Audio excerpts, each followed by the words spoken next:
Bom dia a todos. Bom dia. First of all, welcome. Welcome to Belo Horizonte. Welcome to UFMG. And welcome to our class on Brazilian law, which is also known as the most boring topic of all the summer school. I hope that in the next 3 hours we will have some exchange. I will introduce myself. I will also introduce my brilliant assistant, which is a law student. And please be free to ask me questions in any moment of our class. In any moment of this morning, you are allowed to raise your hand and ask me questions, because the point of law is exchanging, not on me saying a lot of things about this strange field, which is law. Let me introduce myself first, and then very quickly I would like to hear a little bit, just 4 phrases about each one of you. I know that you are already introduced many times, but I'm really interested to know you. So let's start very smoothly. My name is Lucas Lima. I'm a professor of international law. I teach the relationship between states and other states, states and investments, states in regard to other states, and especially everything that deals with the international level. That is essentially my field of study.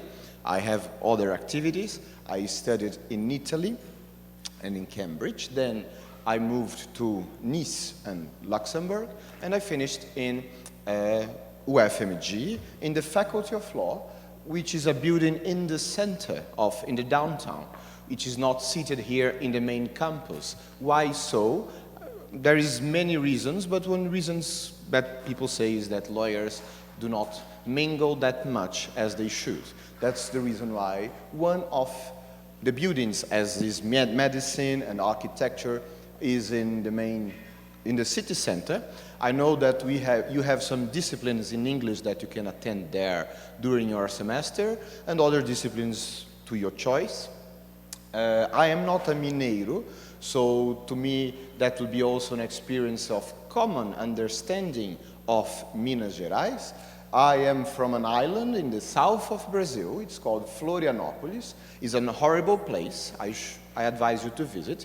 One of the main problems that we have over there is that we have 42 beaches, which makes us very undecisive in order to choose which one to go, etc. This is one of the problems that we have over there. It's a Portuguese colonized village, which is very nice to you who are planning to do some tourism during your period here in Belo Horizonte. As I told you, I'm specialized in international law, and in the Faculty of Law, perhaps I am the one that know less about Brazilian law, and I don't know why exactly I was invited to come here, but since this will be a moment of exchanging, I'm quite sure that Miss Bruna Pirfo will help us with all the difficult questions. If you like to introduce yourself quite quick and say about your projects that you are involved with. So good morning, my name is Bruna, and I'm assistant Professor Lucas. Now I have a project, international project, which is called Rede Francófona, which would be Réseau Francophone, international, I don't know, in English. But anyways, it is a project which aims to internationalize UFMG and to bring more French culture and also for the French language and like law studies in French to the UFMG, especially to the law school. So I'm here to represent this project and to talk with you later if you are interested. That's it. That's very kind of you. So, what else do I have prepared? The rules of the game, the rules of this morning, how this morning will work for us. First rule is this: participation is the key word. You have to participate. I will ask general questions. You engage in discussion, you show your opinion, you talk about your country. This is important. It's important to exchange. It's important to me, otherwise I will speak 3 hours about law, and no one here would be considering again law in any kind. The second point, that is a personal philosophy that I adopt in my classes, which I teach in other languages, is languages reinforces bridges. It doesn't, of course, that some of you are mother tongue, which I appreciate. Other of you, you are not mother tongue. If you can speak in Portuguese, you are allowed. If you want to speak in Italian, you are allowed. If you want to speak in French, we do not care about the correctness of language. As you probably notice, I commit many mistakes in just 2 or 3 phrases. So do not care about languages. Languages serves bridges, not powers. It doesn't matter how good you are. The important here is communication and exchanging of ideas. The second point is this. Law is not about being right. Law is about arguing. We are not care so much in our classes, in academia, about who has the right point. We are interested to see the way that you think about law, the way that you reason. What is the principle? What is the logic behind a certain law? Why Brazil adopts certain kinds of constitution and your country do differently way? Why Brazil is open to refugees and there are other countries up in the continent that are not so open to refugees? We are interested in hearing reasoning and trying to share opinions, trying to identify opinions. So please be free to respect opinions and respect the cultural diversity while you talk. And the last point, I would say, there is no monopoly of good ideas. I do not know law more than you. I have more reading, I have more experience. Bruna has more reading and more experiences in a different field of mine, so we can complement each other. You have your own experience with law, and there is no right or wrong. We can argue here. Keep that in mind in order not to avoid shyness and this kind of thing. I would like to hear your sincere opinions about law. And last but not least, I will try, with very much effort, not to enter in current political legal issues. You know that we are having some interesting issues from the legal point of view happening in our Supreme Court. We have other issues that may involve strong opinions. We will touch in some of the opinions, but we will try to avoid criticizing A or B, which does not mean that you are not free to do so. But I will try to avoid this kind of political discussion in order not to embarrass anyone here. Of course that if during the pause you have more different questions that will not be registered, of course you are free to ask. But in any case, feel free to remember also this rule of the game. Are the rules clear? Everyone we need exchange here, otherwise it will be completely boring. Let's do a little bit less boring, because law deserves it. Yes, please.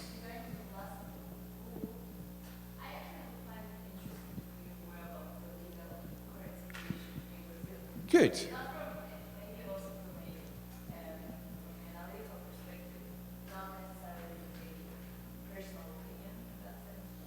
I'm quite sure that I will deal with these topics. I'm quite sure that you will hear what you're interested about.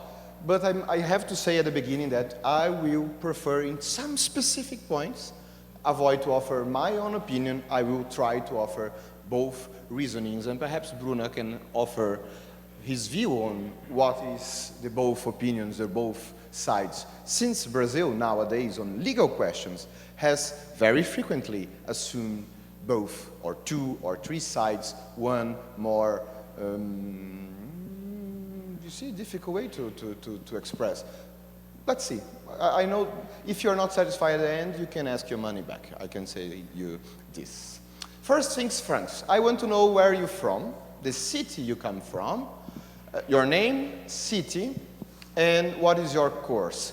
Quite quickly, only to understand the public, because I do not know. I did not receive a list about you. I'm interested to understand where you come from, what you are doing here, and name, city, country. Perhaps I do not know the city. And what are you studying in UFMG this semester, this year, etc.? Let's start over there. Speak loudly, please.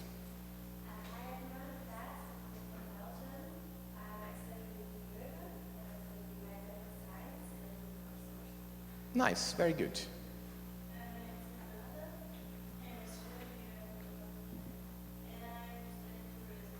Tourism, okay. Which city are you from? Belo Horizonte, good.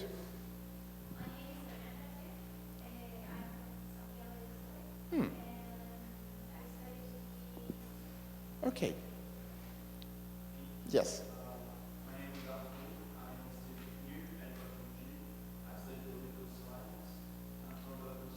Good.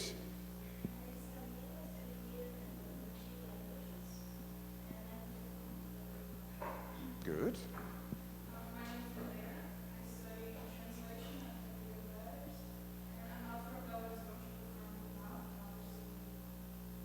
Good.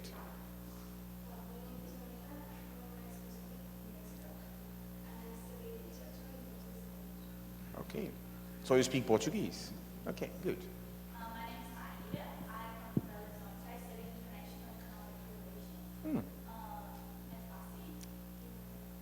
Good.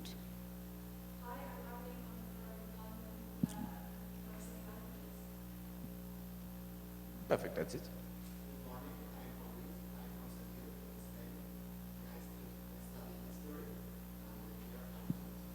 Nice. Let's go over there with every row.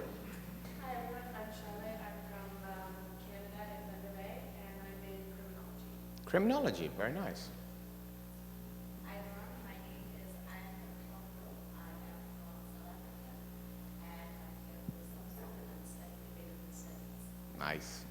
Hi everyone, I'm Laura. I'm from here at UFMG from Belo Horizonte, currently Saigon. Hi everyone, my name is Eric. I study in UFMG from Belo Horizonte and I study biology. Biology. Hi everyone, I'm Fatima. I'm from China. I'm studying Chinese. Check. Okay. Hi guys, I'm Juliana. I'm a student here at UFMG. Law student here. Okay.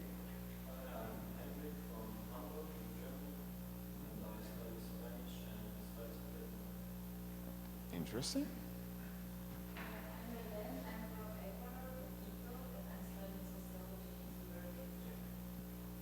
Morning. My name is Maria. I'm from Buenos Aires, Argentina, and I'm a law student at the University of Buenos Aires. Law student. Okay. Hello everyone, my name is Carolina. I'm a nutrition student here at UFMG. I'm not from Belo Horizonte. Actually, I'm from São Lucia. It is a historical city here in Belo Horizonte. I did not know that. Well, I'm not from Belo Horizonte, so I'm forgiven.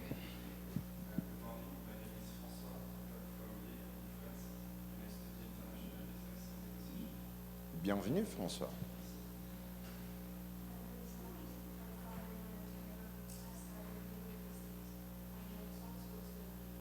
Nice. Hi everyone, my name is Khaled. I'm from Chile, and I'm studying translation English and Portuguese. Nice. Hello, my name is George. I'm from Hamburg, Germany, and I study Portuguese and Latin. Hello, my name is Nancy. I'm from Homs, and I'm studying international and European. Bienvenue. Toi aussi. My name is Constantine. I'm studying chemistry. Very nice. My name is Lucia. I'm from Salvador, and I'm studying Nice. My name is Sophia. I'm studying here at UFMG Fine Arts. Fine arts. Good. My name is Antonio. I'm from Seville, Spain, and I study History. Okay. My name is Samuel. I'm from Belo Horizonte. I study history at Nice. My name is Julia. I'm from Belo Horizonte, and I study journalism at UFMG. Journalism. Okay. Anyone? You arrived late.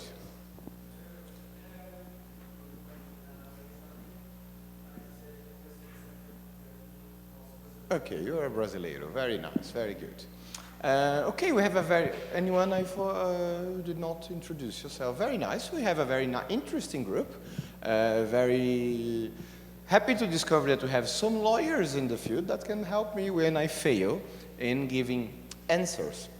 And which is good also because I will not be so deep about Brazilian legal system. I will not enter technicalities. I will try to do some reflections with you about the Brazilian system.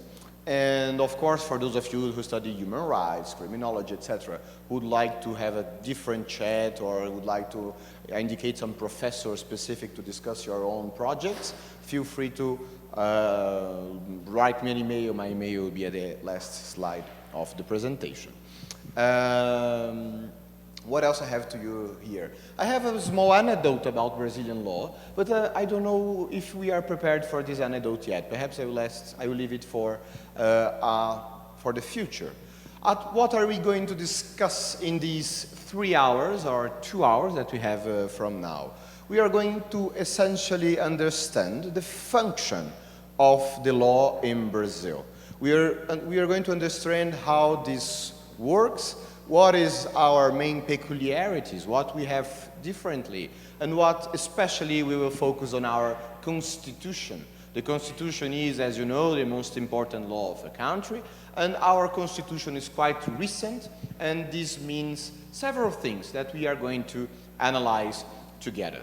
And my question to you now, that our friend Maria already asked this, she is interested in some specific legal issues about Brazil. What else are you interested to know about law in Brazil? Do you have any specific thing that you'd like to finish this morning knowing that I can help you during the morning? I will not give you an answer right now. I will wait some time, I will reflect, I will ask Bruna what is the right answer, and then I will try to address this topic. But this is now your chance to change the course of this morning, to say what do you want to know right now, what is your main curiosity about Brazilian legal system. Do you have any? Yes, Argentina. Yes. With regards to foreign direct investment, Oh. like your review, I'd like to know about the Foreign direct investment, very good. As you probably know, Brazil is not part in the Washington Convention, is not part in essentially some bits, but now we have Mercosur that perhaps, but since this is, I think that entering the boring category, I can discuss with you later, of course. Any other? Yes? I'd like to know the relationship that the law has when it comes to women in particular. Okay. You are allowed to just go your own tangents, but specifically from my side, we learned about the gender disparities that exist in the workplace in terms of income, for example. So if you can elaborate on that aspect of the legal perspective. Okay, I will try to do that, but I will need some time for researching during the pause, but I will give your answer at the end of, because that's a more general issue than foreign direct investment. Any other curiosity about Brazilian system? Yes, it's Germany. Yeah.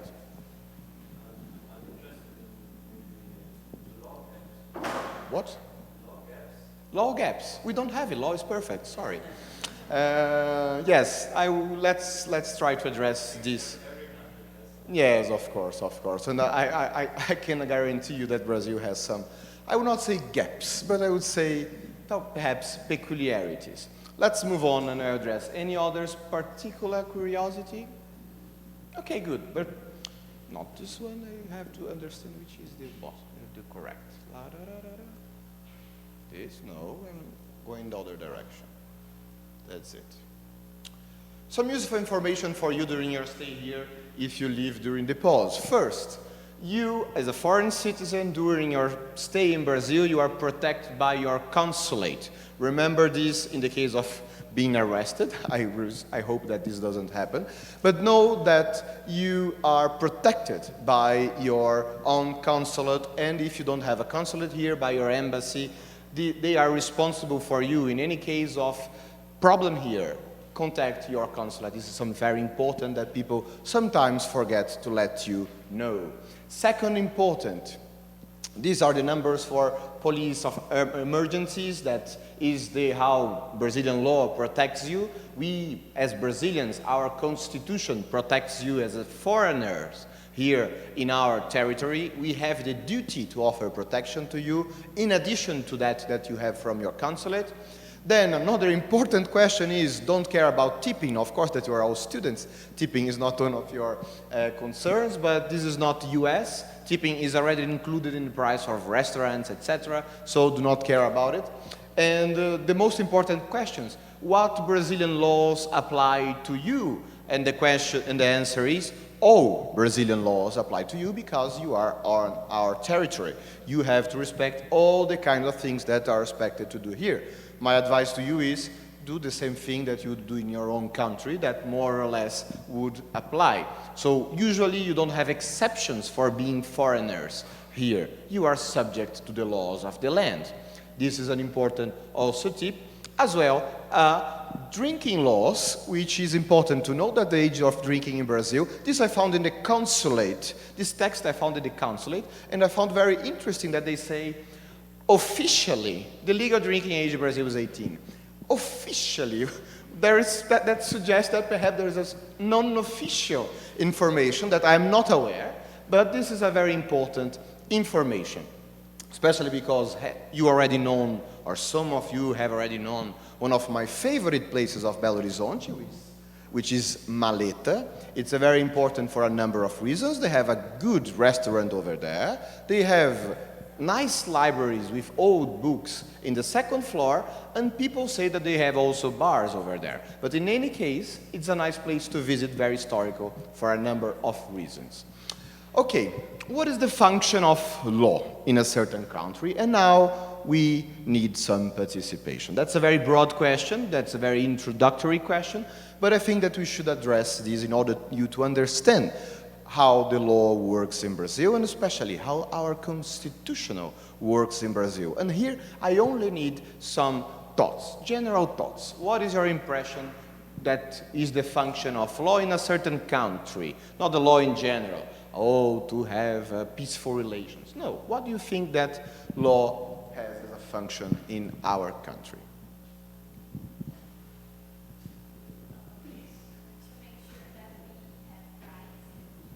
Individual rights and individual duties. That's very correct. What else? Please. Is it an accountability way or structure? Accountability in certain way to make sure that the obligations that we have or other people have are put in force, or there is some kind of answer, the idea of accountability. What else? Can law have any political function? Yes, how so? Just a guess, just participate.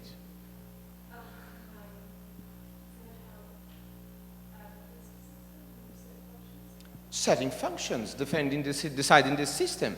How is the system divided? Are we going to be a parliamentary monarchy, or are we going to be a parliamentary republic or a presidentialist republic, the class of yesterday? This is all set in law. And what about economic function? Can law has any kind of economic function, do you think?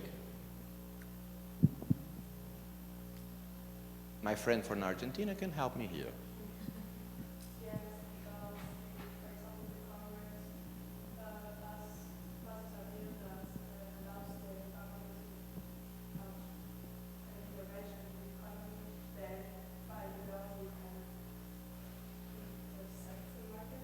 Laws influence the market.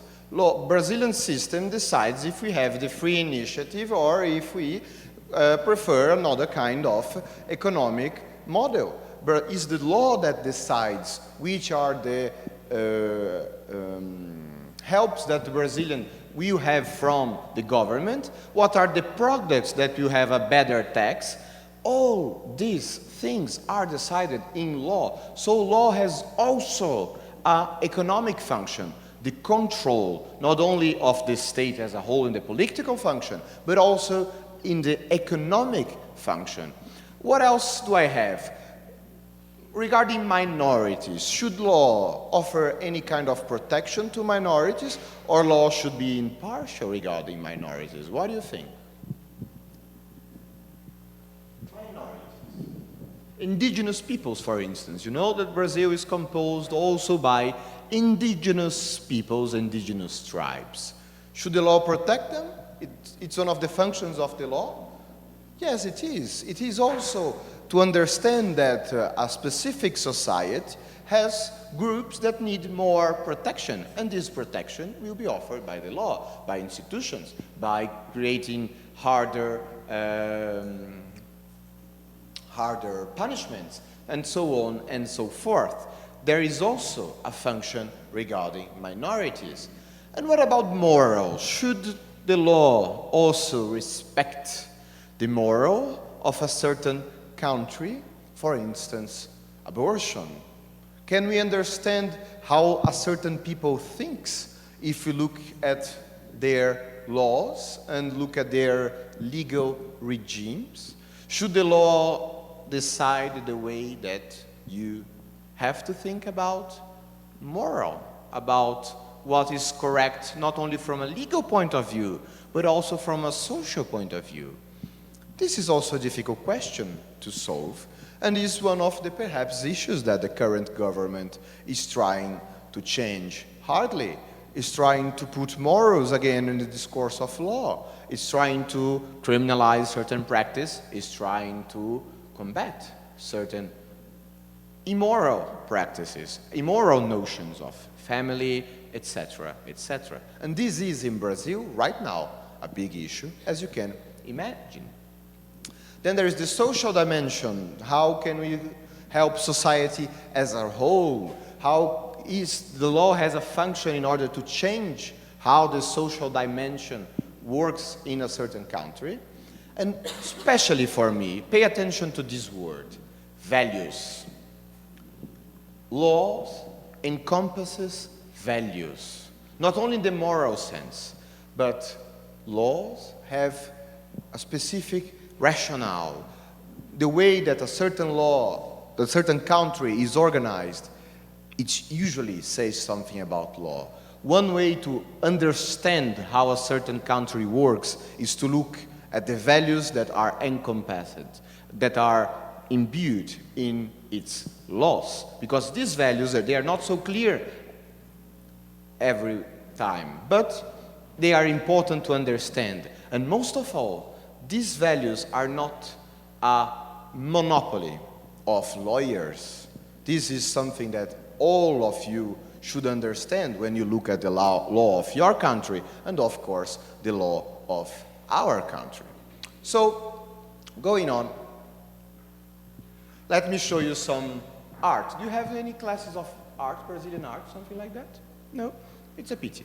Okay, this is one of the first paintings about the marriage of Pedro I, one of the former Portuguese emperors of Portugal and Brazil. Why this is important to law? It's important to law for one single reason.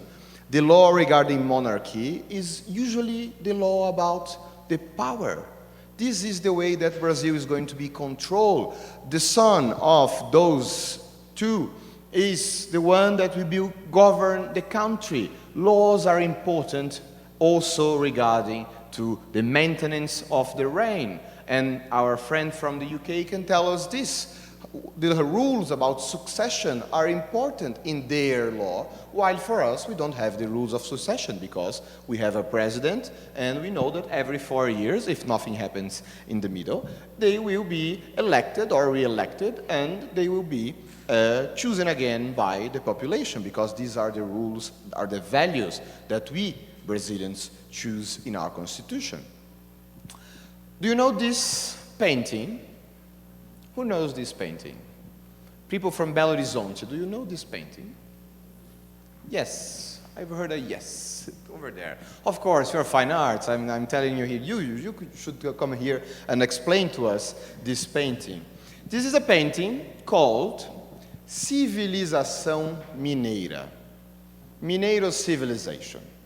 This is a painting from Cândido Portinari, one of the Brazilian artists that worked together with Niemeyer to construct Pampulha, one of the four great that taught this new myth that would be Belo Horizonte, because Belo Horizonte is a city with a foundational myth. And this is the foundational myth of our city, because now it is our city. Law is also about legitimation. Law is also about who has the right to be in a certain place and who is empowered to decide things in that place. And this painting, as all the great paintings, tells a story. Tells a story about the move from Ouro Preto, the colonial city, which the new bureaucrats, to a new modern city, which is called Belo Horizonte. And for those of you who want to see this painting, which is an enormous mural, you can visit in the Casa Fiat, in the Praça da Liberdade, the foundation for Italians. Do we have Italians here today, this morning? Lucia, you're not Italian, right? Okay, half Italian, okay. This is a Casa Fiat, which sits in the Praça da Liberdade and tells the story about this transformation of the old Vila Rica, the old Ouro Preto, and this all happened through laws. We had to decide who is going to be the new government. We had to change and to expose all the people who lived in the old territory of Belo Horizonte. All this was an instrument by law. Law is also an instrument, perhaps terrible, sometimes good, sometimes to protect minorities, but if you look at the past, we will see law also connected to certain practices, especially in Brazil, that are not so defensible. This is, we have already seen. Third one, this is one of our presidents during the dictatorship. That is the last dictator that Brazil had. This is João Figueiredo. And this is a good photo that shows popular reaction to the power. How eventually people would or will react to what's going on in the field of law. This is the most significant photo for me, which shows how eventually the power, the law, the institution can be challenged by a certain simple, common people that reacts to the power. What else do I have for you regarding how Brazilian law can be illustrative? We have a French, I believe, painter, Debré. Debré was French, I do not remember. My friend for fine arts, Debré, do you remember his nationality? Okay, we don't remember his nationality. No problem. He used to paint colonial Brazilian institutions. Here is a scene on how law can influence the economy of Brazil. We have here the hand workers, we have here the main, for a certain period of time, people who worked in Brazil, and here are they in a specific place, in a specific store, buying their goods and buying, in this specific case, tobacco. Here is, note that there is the power there. The law is there in a certain symbol. The guy over there, it's the police. He's supervising everything because they are not allowed to do commerce by themselves. This is all regulated by law. Law, as I told you, has a different impact sometimes. What else I have for you? This is another painting from Portinari, which I like very much, which demonstrates you the idea of how law can change the social dimension of a country. Perhaps you know that Brazil has several regions suffering from poverty, suffering from hunger, and this is one of these examples. And this explains why some governments, for instance, try to change this by social policies. Social policies offering or trying to take back these people from poverty. And one of these people is certainly someone that will speak to you this evening, which is Professor Celso Amorim, which was one of the implementators of all these social policies, especially regarding foreign policy. And I think that would be a nice experience this evening regarding the former and very influential former Chancellor of Brazil. And this is a painting that shows you that we also have a dimension in our society that needed to be tackled by law. One day I will put the right move. Again, Debré showing another social dimension. The power, the instituted power, there is people working there, and there is a kind of affection from the lady and the new servants. She's showing us a Brazil that was all legitimated by a specific legal regime. Perhaps you know that Brazil was the last country in the world to abandon and to abolish slavery. We were the late ones because, and also, especially because the pressure of the Brits. The Brits were pressuring us to open our markets and to avoid slavery, and we accepted that, and we were the last ones in the world, not very happy at the moment, I can tell you. When it occurred in 1888, something like that. Okay, it was in the, I do not remember. You had this, the class of the historian the other day. And here is another very interesting Debré painting that I like, which is called The Death of Botocudos. Brazil has different indigenous tribes in the beginning of its history. It still has very different indigenous tribes nowadays, but Portuguese colonial powers treated them all by Botocudos, which was one of the tribes. We had many, many others. Only in Minas Gerais you have, I think, 17 different tribes by the whole state of Minas Gerais.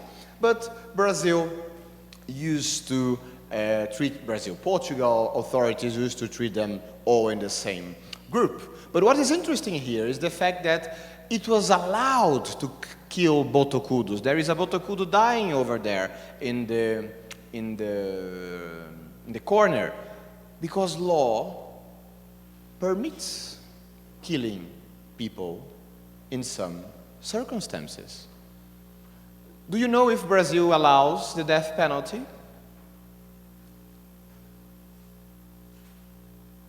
Your country allows death penalty. France does not allow. What else? No one knows. I don't know. Argentina, I don't think death penalty is allowed over there.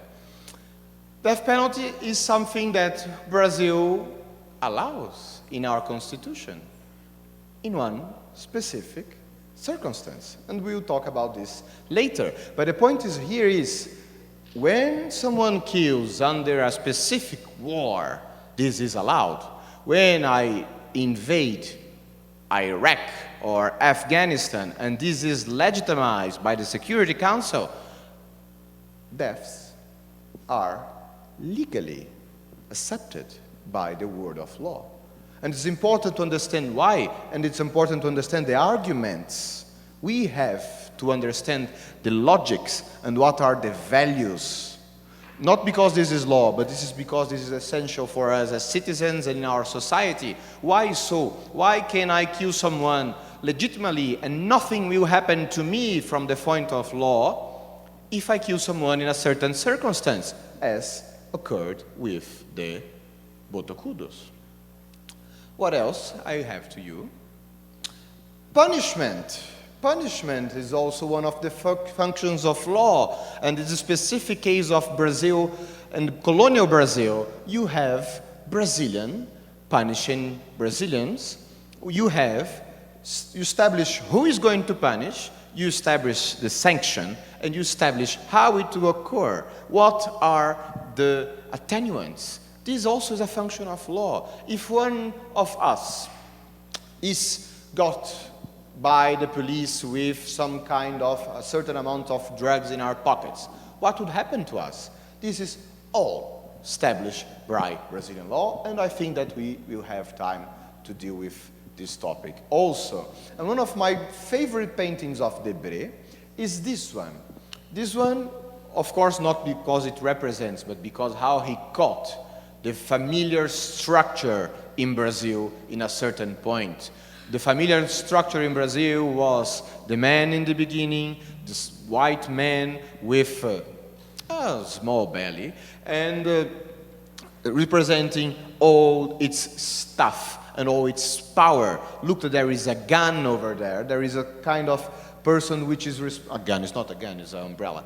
But there is a kind of man responsible at the end of the queue, responsible for making the women safe in Brazil. This is representative about many values. One of these values is the idea that the men had power until the 50s, I believe. I think that the men had kind of, in the field of family law, the men had a specific power regarding its family, which, luckily enough, it changed, but this represents that since the colonial moment until the 50s of the 20th century, we had a specific certain way to respect our values as a community. I'm not saying that I'm proud of them. Perhaps it's more or less the same values that occur in your country. But this is also one of the issues that Brazilian law takes care. And my first point to you is quite quickly to pass by the idea of how does a legal system works in times of colony. How can we justify the Portuguese controlling Brazil? Because until 1822, we were a colony of Portugal. It means that since the moment of discovering until the independence, there were no laws valid in the territory of Terra Brasilis. That's not true. We had a specific kind of law at that moment. And I think that is an interesting aspect to explore with you. First, since we are a territory of Portugal, it's the law of Portugal that would apply here. It's the law of Portugal. But there is a different logic in the law of Portugal because it was an adapted. It's not the same rules that apply to Portuguese. It was something different. Portugal and all colonial powers, they developed a specific kind of law called colonial law. We had a different type, a different logic in order to govern these territories. It was the king, it was the high bureaucracy, but this is a different kind of law that applied here because it was a law prepared for the colony. And look how undemocratic, look how strange, look how far it was from the people who the law governed.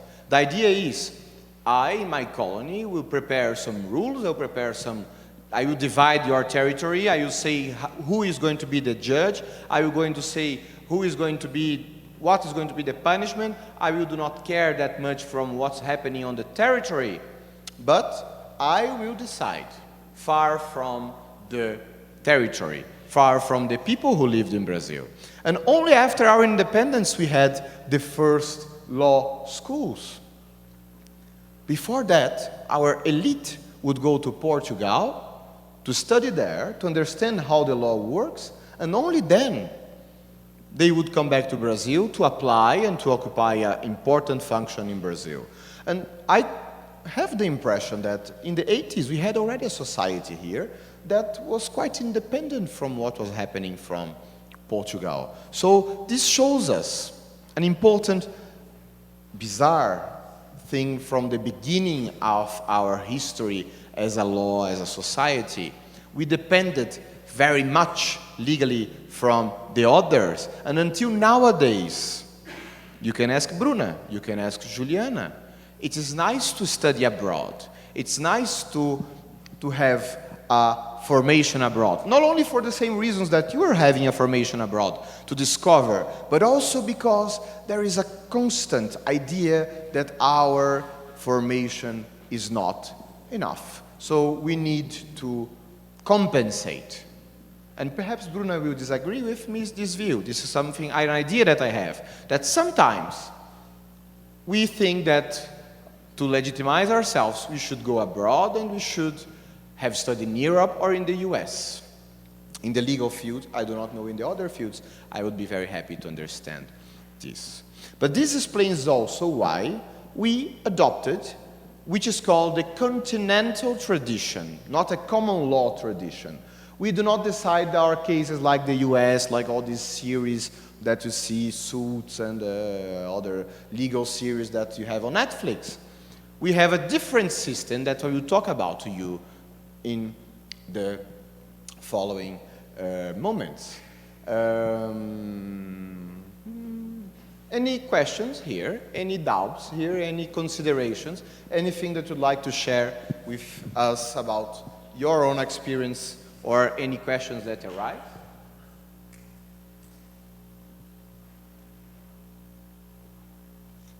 Please. I didn't quite understand the last story.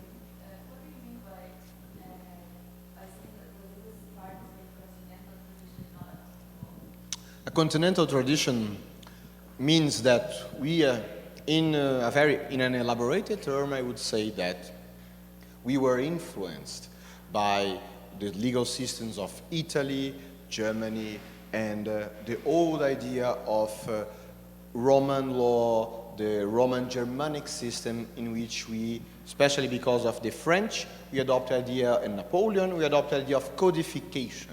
We put everything in codes, and then the judge only function is to apply the code. This is the elaborated way. The not so elaborated way is we copy the other systems. We do not copy UK and US. We prefer to stay with the Portuguese because we had already an elite formed in Portugal, and we had already an idea of great codification serving us. If you ask Bruna or Juliana where to find an answer to a specific question about marriage, about punishment, you are going to your codes. You are not going to see what are the positions of tribunals. Perhaps in the most sensitive issues, which is not very clear in the code, which some perhaps involve a certain precedent, that you will find the answer in a tribunal. Otherwise, the general rule is, let's see the code serves to resolve every problems of legal life. And this is also a limitation, if you want so. Good question. Any other question? Please.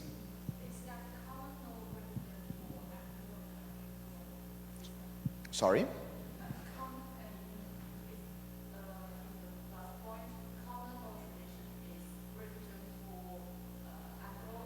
Anglo-American traditions, yes, that's what I mean by common law, yeah. Not the common in the historic sense, but Anglo-American, yeah, you're right. And also Canadian, I think, which you put in Anglo. I'm not sure. I'm quite ignorant in a lot of things. Okay, continue about the photos. This is the first context, this is the first impression that I have to say to you. Our first impression as lawyers about Brazilian law is a copy from a certain European system. Not a copy, influence, inspiration. And then we had specific times in Brazil during the 60s until 84, and you already know this. You know that we had several situations of oppression, several situations of no direct political participation, and this, of course, reflected in our law. I'm referring, of course, to the Brazilian dictatorship from 64 to 84. During that period, our law was changed. We adopted a new constitution. We had several individual rights suppressed. We had several problems regarding freedom of press. Perhaps you've heard about the censorship.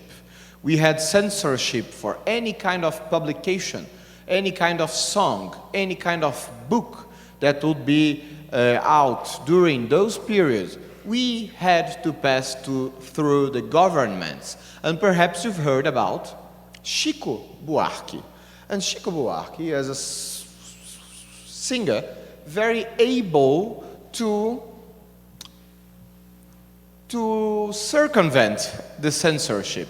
He put phrases, he put specific mentions criticizing the regime in order that the people who would censor him would not pay attention to. And then we have beautiful songs like Cálice or many others like João e Maria. We have several songs that Brazilian law was not able to suppress because he was so smart, telling, no, this is a song about children. It's not a political criticism. And then the coronel, the major would say, oh, no, that you're right, there is nothing offensive against our regime here. And then it will make a certain success in a certain group of our society. The fact is that we have different views, especially nowadays, about the impacts of the Brazilian dictatorship. Now we are in a moment of reconsideration, recontesting. There are people saying, well, it was not so bad. No, from an economic point of view, it was interesting to have a specific dictatorship. We were fighting against communism, that was a threat at the time, so it was good. There are people nowadays defending this position. I'm just saying what they are defending. And, but in any case, from the legal point of view, you had suppression of liberties, you had a strong control of the political machine, and you had also a very strong control of the political dimension of the society. There was no much participation. You know that we had no direct elections, either from the parliament, either from the president.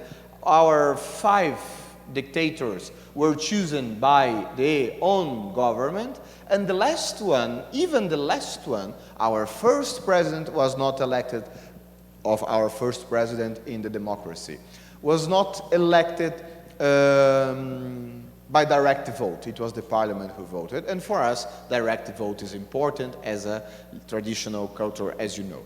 So, we had here, I will one day learn.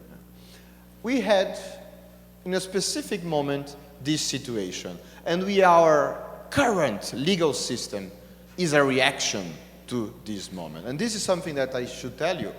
The way that our constitution is made, the values that are over there, the way that we reconstructed our country in the 80s, it was a reaction to all this period that you have already studied in other class, I suppose. The legal system was shaped, it was influenced completely by that other experience. And it's changing since then.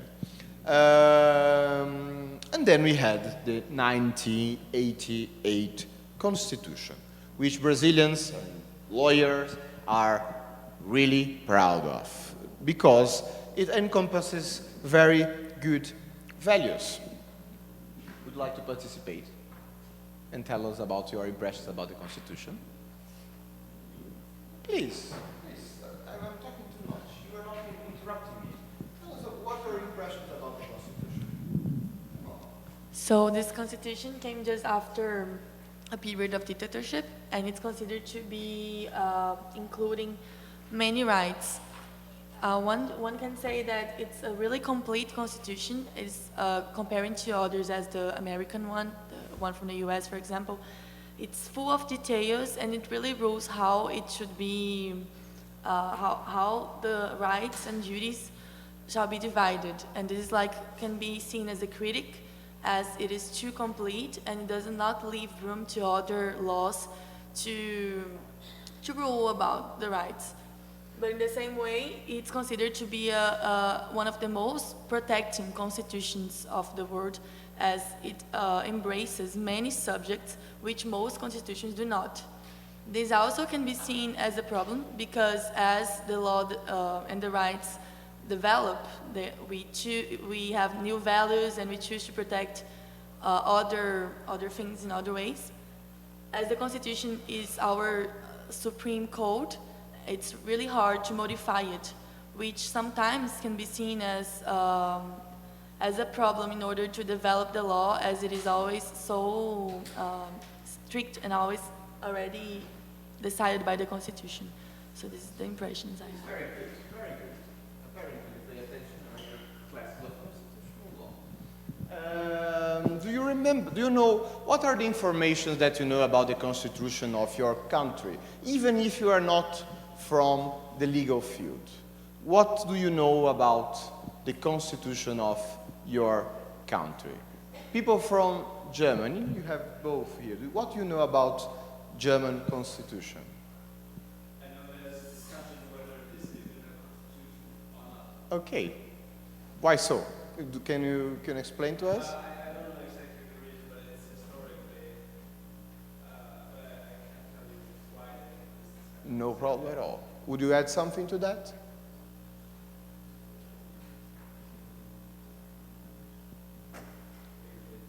Maybe later. Okay, you will reflect about it. What can you say about your constitution, Canada? Come on. Anything, anything, anything.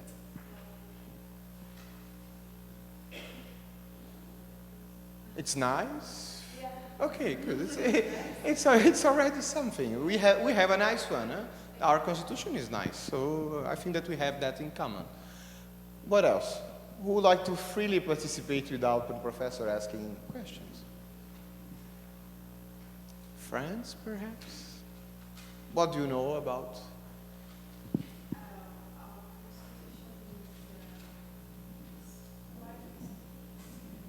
Do you remember the period? 58. Okay.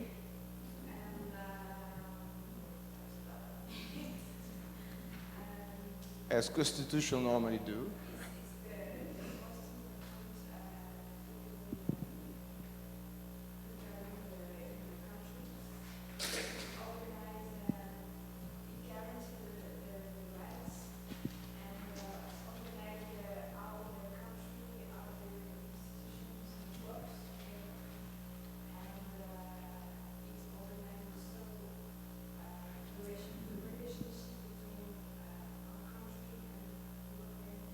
Yes, you have this situation to deal with in Europe, yeah. Okay, Spain.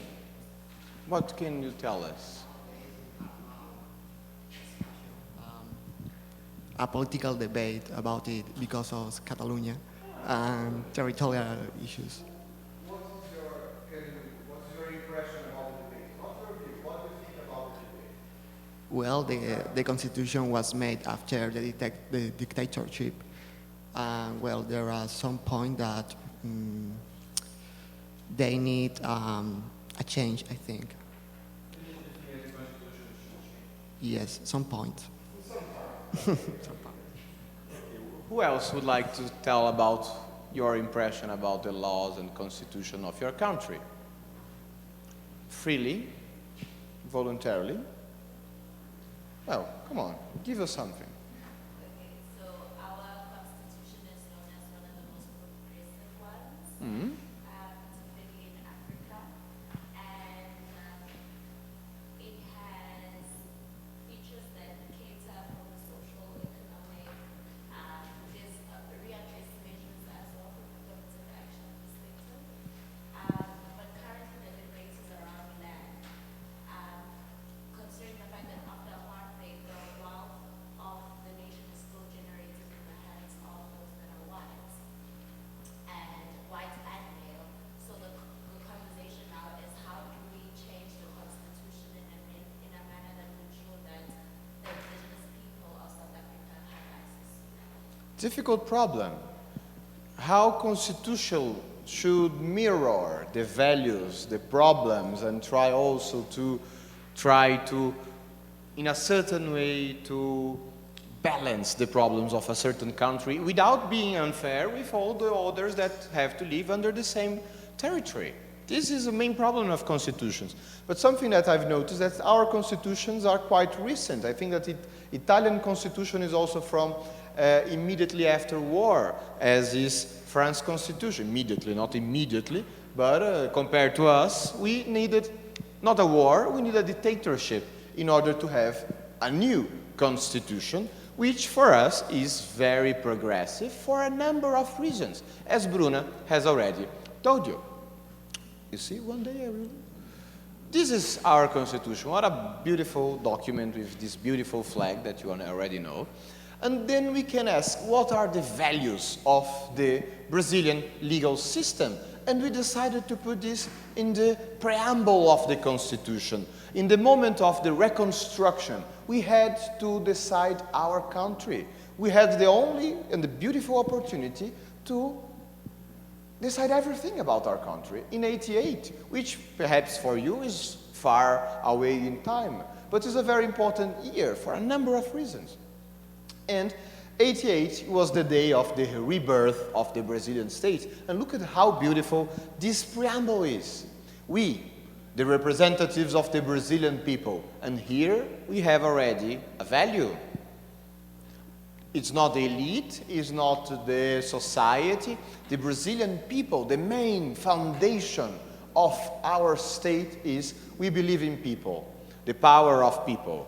And this formula, we, the people, we copied from somewhere else. Do you know where we copied from?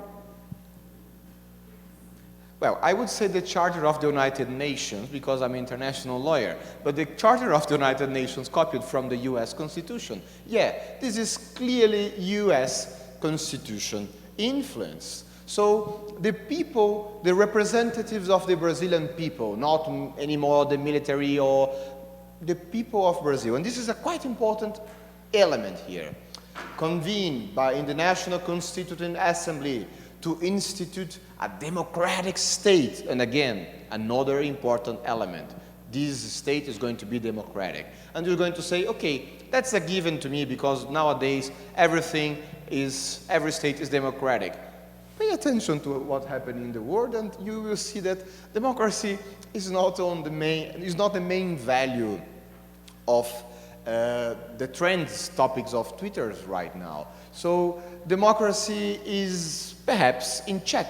And the fact that in '88 we reinforced the idea that democracy is important to us is something of huge value.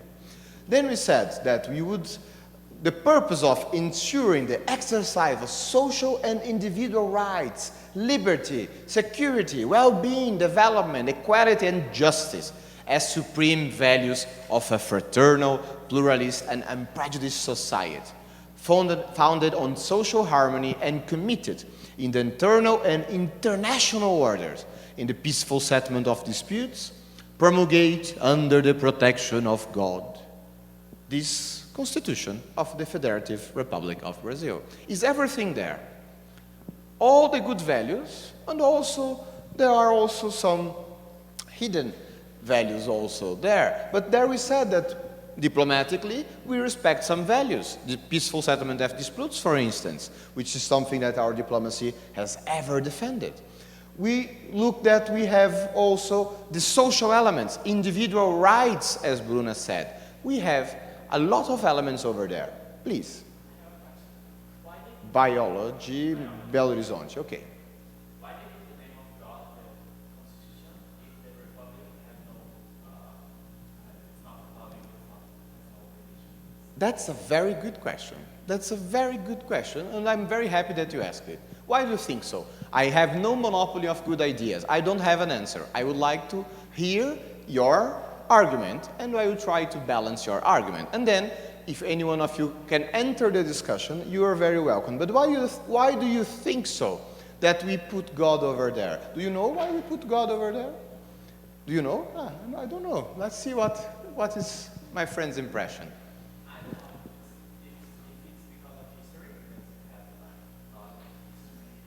Because God historically protected Brazil, and then we said, okay, let's put him there because he's nice.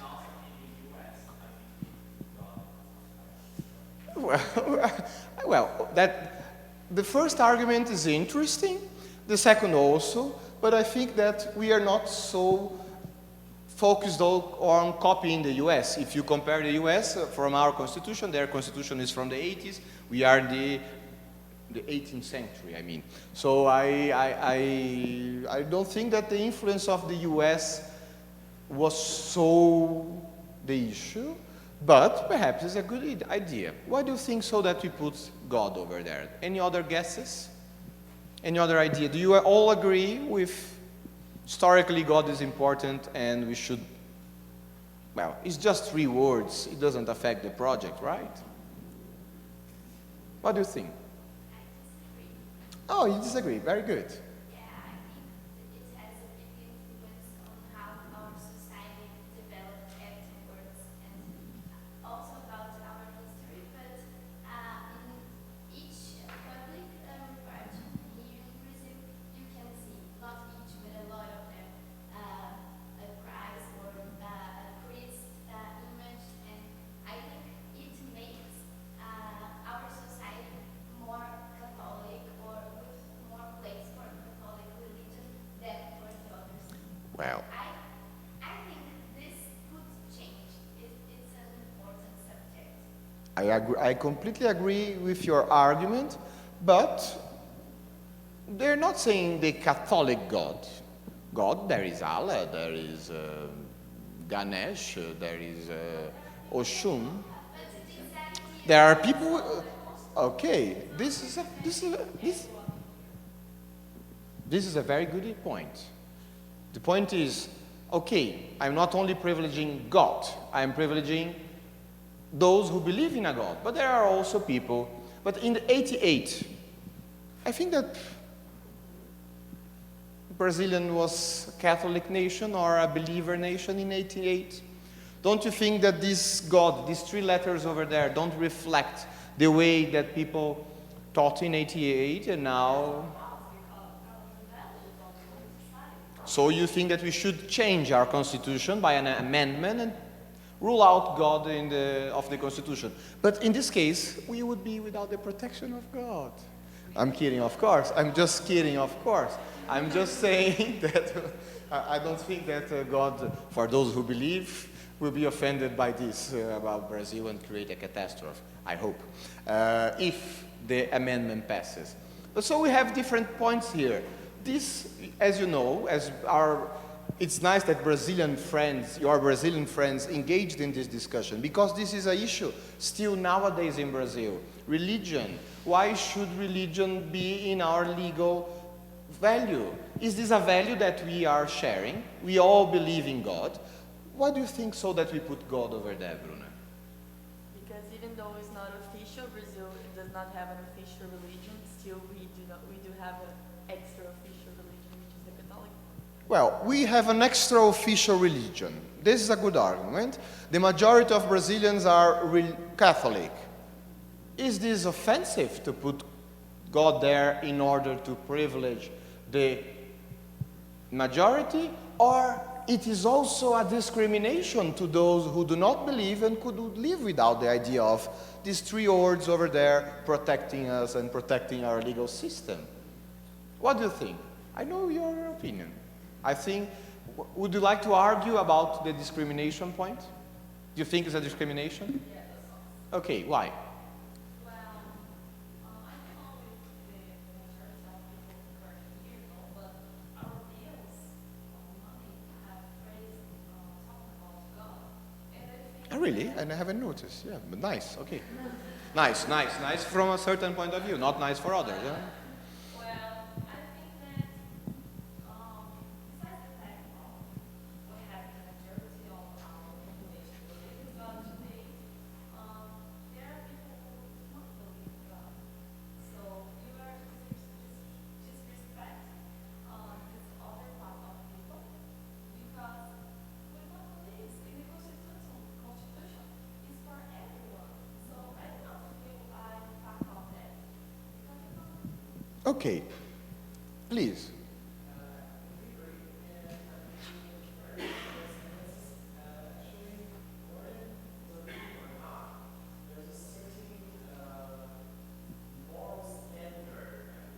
Mm.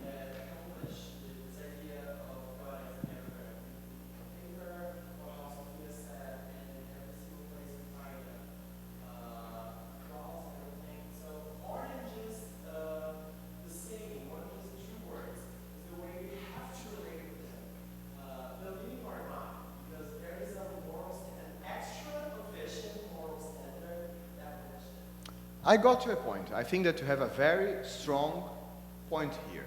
Law should not privilege this, should not in any way show some disrespect to the minority who does not share this value. Because this value is so important that at the end of the day, it should not be there if serves to discriminate and to make people uncomfortable. But how would you react to that? I, myself, can tell you this. I do not like to show my own opinions, but I will do this way. I do not like to pay taxes. I do not, at all. I do not agree, and my personal philosophy, I do not like to give money to the state. But my constitution says, I noticed that you also have this problem with paying taxes. Good, nice to know. But my constitution says that I have to pay taxes. How come? How come I can use your argument? How come I can argue to say that my personal belief is that I should not pay taxes because I do not like the state? And in any case, I have to. How do you solve this logical problem? Is it solvable, or I am inducting people to an error and to an argumental fallacy? How do you react, Sophia? Who is Sophia? You're Sophia. Who is Sophia? Sophia is over there. Sophia is over there. Sophia, you are in the same block of argumentation. Would like to, how do you say that I have to pay taxes, but God should not be there? Or you are extremely liberal and say, I agree with you, no taxes, no state. Okay, okay. I think that one is about personal beliefs and how each one of us should take her or its life. I think that's totally different issue than economics and the participation of taxes in our society. If someone doesn't pay taxes, this person is not contributing to the society that this person is inside. And if someone believes or not in God, or believes in many gods, or in something different, it has nothing to do with the society as a whole. And if this person sees in the Constitution that God is everywhere there, and this person doesn't believe, I think it's are different things, are different issues, because taxes should be in the Constitution. They are a basis of a society structure, but God isn't. Look how interesting this argument sounds. Sophia says, these are different categories of obligations. One thing is something personal, is something regarding your beliefs, is a different category about the obligations of you as a citizen to your state regarding taxes. Even if, but the same thing applies if I am part of the Jedi community who doesn't believe in the religion of paying taxes. Sophia says it doesn't matter because this is an issue that you have an obligation that you cannot. So Sophia is distinguishing the obligations. She's doing something that lawyers would write books about it, and she quite simply solved the problem. These are different categories. So God should not be there, God should be there, God is the majority. We can have different points about this issue. There are certainly those who say, okay, but at the moment it reflected Brazilian society. And at the moment it created no problem. And I think that if we have to change this, we will have to open the box of Pandora of changing. So let's focus on more important things and let the preamble over there. And Sophia will argue with me saying, no, professor, because this God over there creates problems when we have to deal about the issues of abortion, when we have to deal with the issues of the right to choice of women. These three letters over there in our preamble create huge social problems. And that shows you why it's important to understand the values of your constitution. And that's exactly what we continue to do after the pause of 10, 15 minutes you want, and then we continued discovering the beauties and the beasts of Brazilian constitution. We have a pause right now.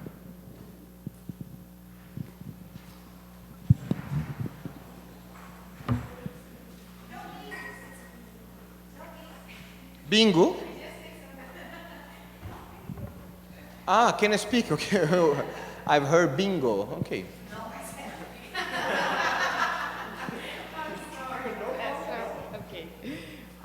Okay, so guys, we are getting ready for two very important things.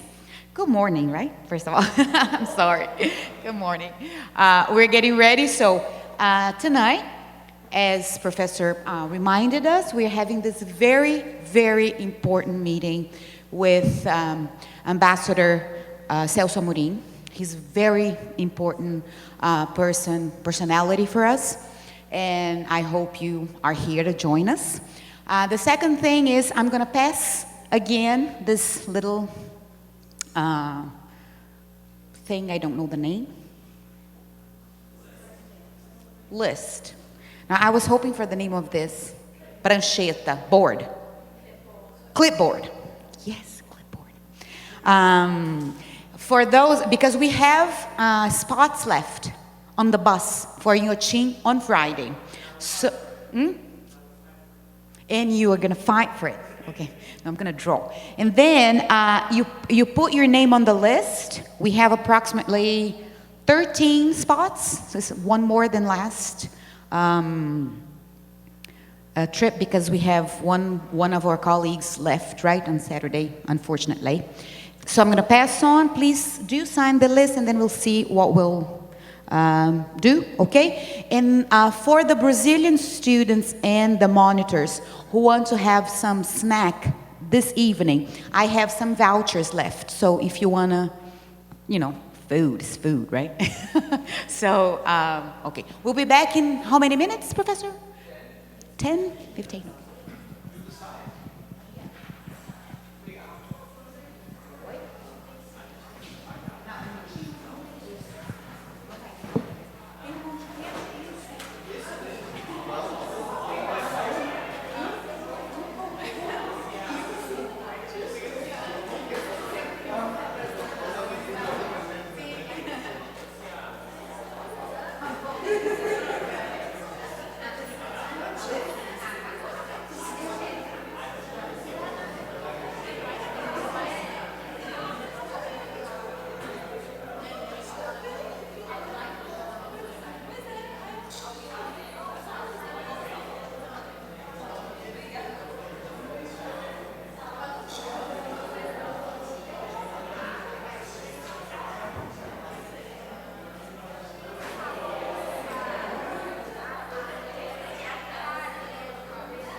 Now that starts the boring part, you don't have way to come back.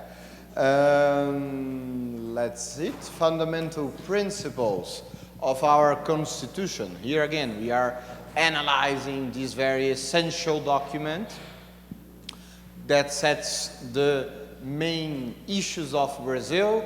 We have seen that God is in our preamble, and my friend, I forgot your name, sorry, François, said that he showed me the French Constitution where the French state in the 50s already says, I am a state without any religion. I am, how is this laico in English? I don't know, secular state, perfect, thank you.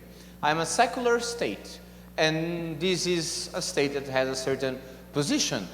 Brazilian is not assuming that it is a Catholic or believer state, but God is there, and of course, this is implications, and this is also an argument that some groups of our society use, sometimes in order to express their views. But since then, I told you that our constitution is very progressive, is very nice, is so cool. It was a constitution in reaction to dictatorship, and we are the best kids on the blocks when it regards Brazilian law. However, you look at the first article of our constitution, and you will see what are the values that we say that are very important to us. And the first value that we put in our constitution is the sovereignty. And sovereignty is a very old word. Sovereignty for lawyers is also can be divided in two at least. Sovereignty is also total control over its own territory, but it also means independence from the others. When we decided to put the fundamental values of our constitution, we adopted a concept that was elaborated by French political theory with the idea of the absolute sovereignty. Sovereignty is the strong power of a state. So we said to ourselves, we are nice, but we are a sovereign power that should be respected from the others.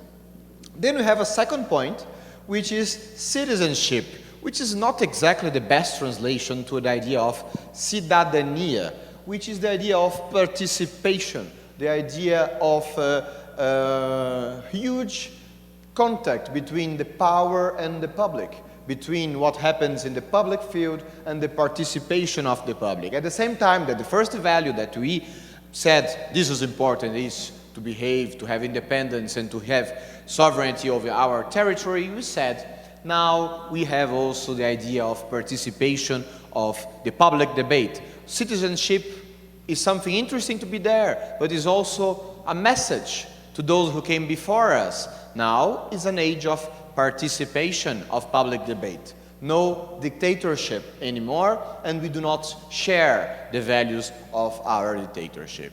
And third point is very important because it's something that more or less characterized the world after the Second World War. The idea of the human person, the dignity of human person and human rights. You all heard about the Universal Declaration of Human Rights, 46, all the covenants of the United Nations, all the huge movement of human rights around the world. And this is not only expressed in the participation on those treaties, but also these values entered constitutional law in Brazil, in France, in Argentina, in Mexico, in all the constitutions that were elaborated after 45. The idea that humans have rights and these rights should be protected by the legal system, which is not exactly the logic before. Remember, during the 60s we are cutting rights from people without any kind of justification, only in the name of another value, security.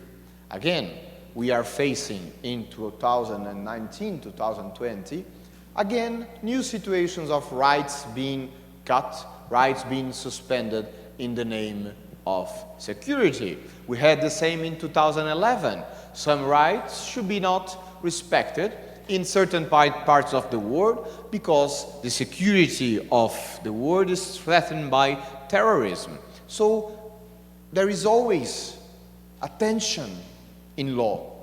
There is always some values that are contrasting one to another. And you, as the intellectual elite of your country, of the global world, you should know what these values represent in order to do what we did here before about the value of freedom of religion, or how should a state embrace a certain religion. Here it was easy. The exercise was interesting for me because we clearly identified the values.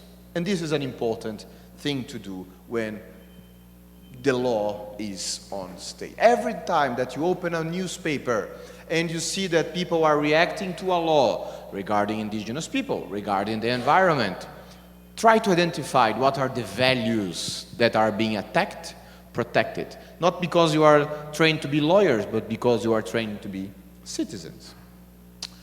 Then we have other interesting elements that were contrasting to the formal regime. The social values of labor and the political pluralism. We should also protect people that are working, and we also have to respect the idea of pluralism, political pluralism, since during the dictatorship we only had two options for political expression, one of them more close to the regime, other less close to the regime. What else I prepared to you? First point, our legal regime, determined by the Constitution, one, is democratic in origin. The fundamental, the legal rationale is people is the ultimate goal and the ultimate source of our legal power. We should enforce law on you if you disrespect the law of drinking, because this is the will of the Brazilian people. This is what the Constitution is saying. We have a very long Constitution, as Bruna told you before. We have more than 250 articles. This is very long Constitution, which sets the main principles that the Brazilian order will work. For instance, they say what the state of Minas Gerais can decide. They say what the judges from Rio Grande do Sul can decide, what people from Bahia can decide. Our Constitution is also a setter, it sets powers, it divides the different organization of the Brazilian state. This is the political function of the Constitution that I mentioned in the beginning of our class. An interesting thing, it admits amendments. In 2019, we made 100 of amendments since '88. So it's a constitution that is changing all the time. And why this is important, the idea of changing the constitution is important?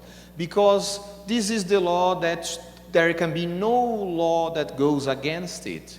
And if you need to change one of these 250 articles about, for instance, what is the power of the indigenous peoples regarding to their land, this is a matter of our constitution. If you want to change this, you have to change the constitution.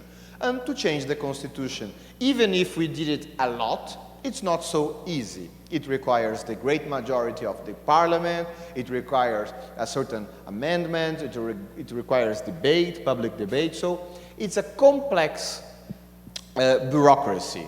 But this shows you another element of our system, that our system is constantly under reform, and because so, it can be sometimes very chaotic, as every legal system.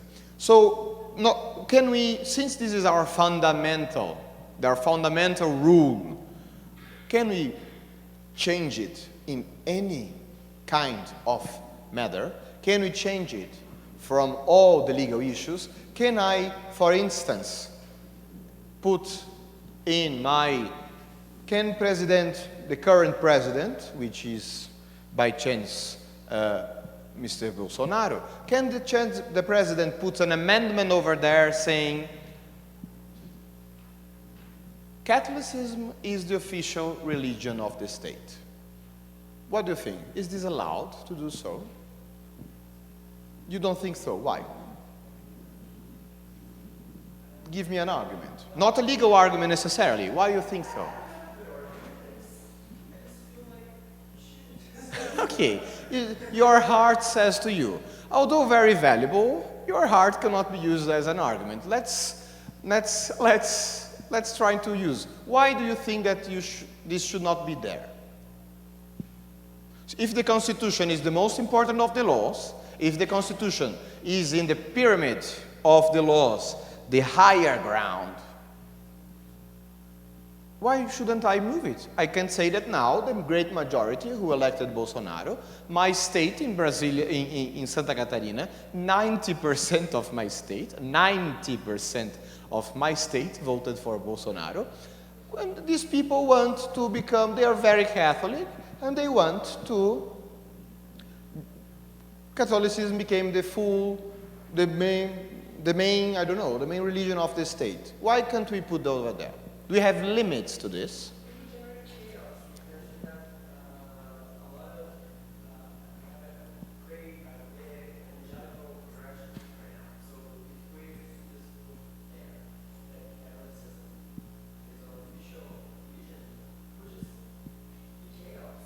Yeah, it will be chaos because the evangelics will not be happy.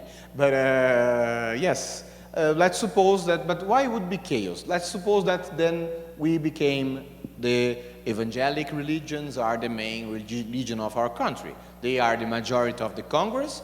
They are perhaps the majority of the population. I do not know, you know, I do not know this. Why, my point here is, why shouldn't we accept this changing of our Constitution? You have a guess.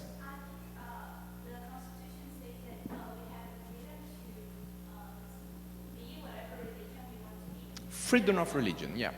Or you can don't have a religion, but I think there are some parts of the Constitution that you cannot change. Ah, Some clauses, I don't know the name of it. I really don't know the name, but you can't make amendments to change it. okay. Or maybe, I don't know if it's the amendments or you cannot change it at all, and I'm not sure if the part of the religion saying that you can express whatever religion each one of these clauses that you can. You are engaged in a very interesting legal debate, which is apparently there is a part of our Constitution that should not change. And we have to verify if the freedom of religion is within this change. Let's see what the Constitution says. This is called in Portuguese cláusulas pétreas, the unchangeable clauses. It's the best of translation, I don't know. The stone clauses, I don't know. The unchangeable clauses, the unforgivable is another thing. These clauses we cannot move. We can do amendments in everything of our Constitution, except for exceptions. One, no proposal, paragraph 4, no proposal of amendment shall be considered which is aimed at abolishing A, the federative form of state. It's not your case. 2, the direct, secret, universal, and periodic vote. See? The Constitution is the highest of the values, but there are some values that you cannot even touch. This is the idea of these clauses. One of these is vote, public participation, because we should not come back to dictatorship. This is the idea of the Constitution. 3, the separation of the government powers, which we do not touch yet. And 4th, individual rights and guarantees. Let me see something. Who believe here that freedom of religion cannot be changed in Brazilian Constitution? Please raise your hand. If you believe that this clause embraces freedom of religion and then we cannot move the religion of the state. Raise your hands who believe. 3, 4. If you can. No, if you cannot, of course. Let me rephrase. Would you like to rephrase? Juliana, rephrase it for me. It's difficult to rephrase, huh? It's easy to criticize the professor, eh? Who thinks that freedom of religion cannot be changed because of this clause? Please raise your hand. The great majority. Who thinks that freedom of religion is not in individual rights and guarantees? No one. So you have a majority here. So the idea is, your idea is that freedom of religion cannot be changed in the Constitution. But this solves our problem. Not necessarily, because I am trying to change the official religion of the state. This does not solve my problem. Who is going to solve my problem? You see how difficult it is, law? Because at the same time that for you is clear that we should not accept a state with a specific religion, and it's clear that our main document should not change in that way, it does not solve by the text itself the problem. And this is the problem why we have tribunals and many lawyers.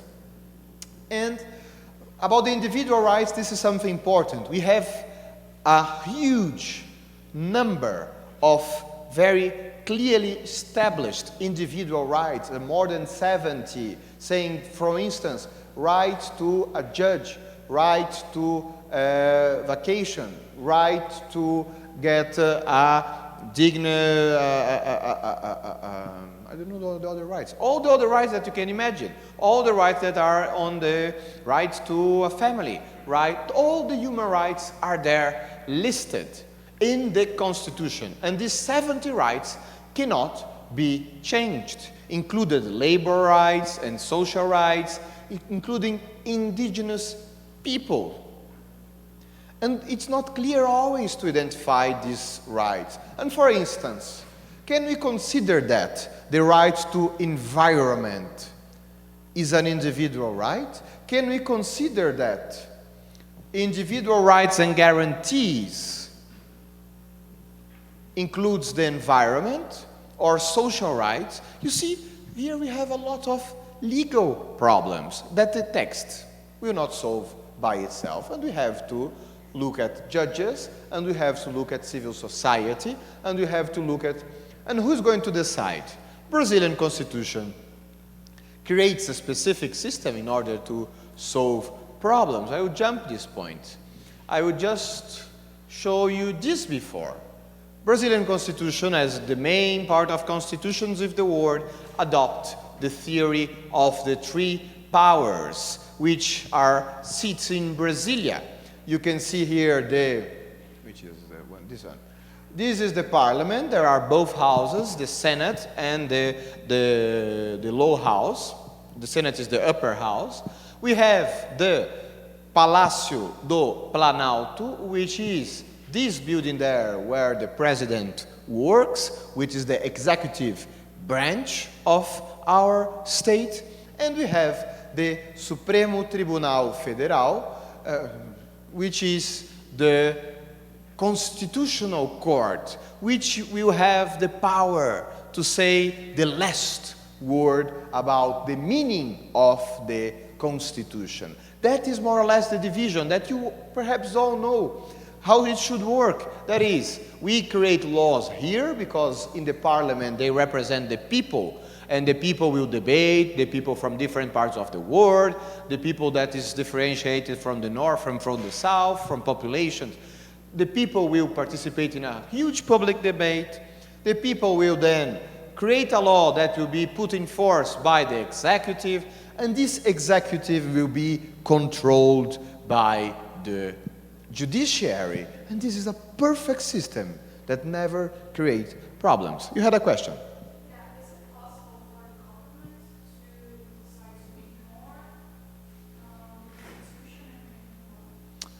The government, is it possible for the government ignore the constitution and put another constitution? Okay, There are two possible answers to this, but let's see what Madame Pirfo has to say on the matter. So in the rule of law, there are ways to change the constitution legally in accordance with the system. In the rule of law. What a beautiful phrase, but what does it mean? It means that you can do it by the rules of the game, according to the current law, or you can either do like a dictatorship way. Yes, yes. Essentially, by the rules of the game, you cannot change the constitution. You cannot change the system because you have a system which does not allow all the changes. And the rules of the game establish that is the Congress who proposes of an amendment, then the debate, and it's the Congress itself who represents the people that will change the constitution. So only the Congress and not the executive could theoretically make strong changes in the legal constitution. That is the answer by the rules of the game. The hypothesis that I imagine that you are formulating is, can the new government, in a certain situation of emergency, put another constitution, etc., only to solve this new situation? The point is that, at the end of the day, there is nothing that can unbalance the political forces to create a new constitution. Think about these old states that are facing problems around the world that are having new constitutions. For instance, Egypt. You have new political situations that changed society immensely, and you have a new order, and you put another constitution.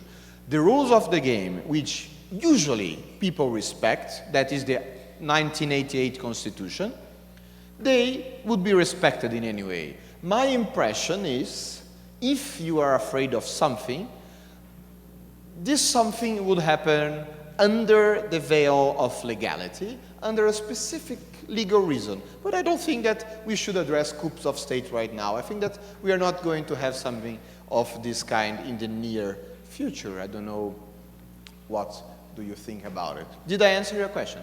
Okay, good. Any other questions until now? Okay, let's continue what we were saying. So this is this division of Brazil about powers. We have someone responsible for giving the final answer about the meaning of our constitution, and this is the court. And that's the reason why in recent times, and now I can touch a matter that you asked me before, in recent times the Supreme Court is deciding a number of issues. Our Supreme Court more or less decided the outcome of the election last year, when it decided that a certain candidate could not participate in the proceedings. We can discuss if it was legal, illegal, if it was a coup or not a coup, but it was the Constitutional Court who decided at the end of the day. Why? Because our Constitution says that the executive branch will have the power most part of the times. But then something occurs, is the judiciary, is this Constitutional Court, is these 15 guys and women sitting in Brasilia that will decide the destiny of our country when the Constitution is at stake. So this is more or less the idea behind the constitutional organization. And here I have a small reflection to you. Here are some of the examples of the human rights that we have in our constitution. The end of censorship, freedom of expression, rights to children and teenagers, direct elections in 2 ballots, right to vote to illiterates. Racism is a crime without bail because we do not admit in the law racism in our country.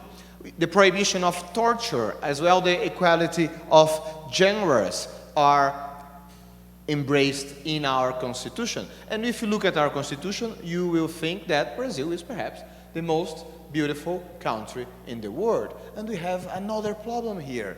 That is, for instance, if you look at the constitution about environment, and you've heard probably about the disasters in Brumadinho and in Mariana, you will remember this part of our Constitution who says those who exploit mineral resources shall be required to restore the degraded environment in accordance with the technical solutions demanded by the competent public agency. Our Constitution, the most important law of our country, says you who are acting in mineral resources, you should have a due diligence. You should also have the responsibility to pay if anything occurs. This occurs always. In the reality, we also have the law being respected. And here we have another problem for lawyers that always lawyers have to face. That is the distance between the letter of the law, what the law says, the spirit of the law, which is the purpose of protection, of creating a state, and what happens in the reality. This guy here is Montesquieu, is a French theoretician who thought about the idea of dividing powers. So how can we lawyers explain the fact that our laws are so beautiful and the reality is not so beautiful? It's possible to believe in a system which says something, environment should be respected, indigenous people should be protected.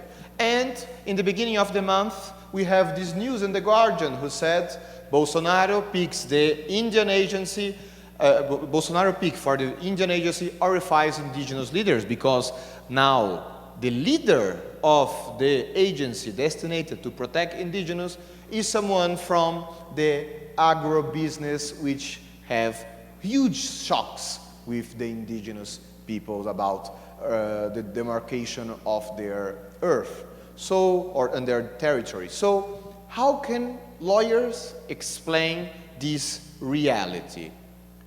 Do you have an idea, or you don't believe in law at all, or you believe in the system of law? What is your own belief? And perhaps here the lawyers, or those who are training to be lawyers, or training to be jurists here, could offer a first impression. How do you sleep at night, knowing that the Constitution is so beautiful and the reality is not so? You're going to be one of the queue, huh? Prepare your answer. What do you think? You would like to start? Yes, you would like to. What do you say to yourself when you try to explain this problem between the reality of the law, because our law is beautiful, it is beautiful, and what happens in the real world?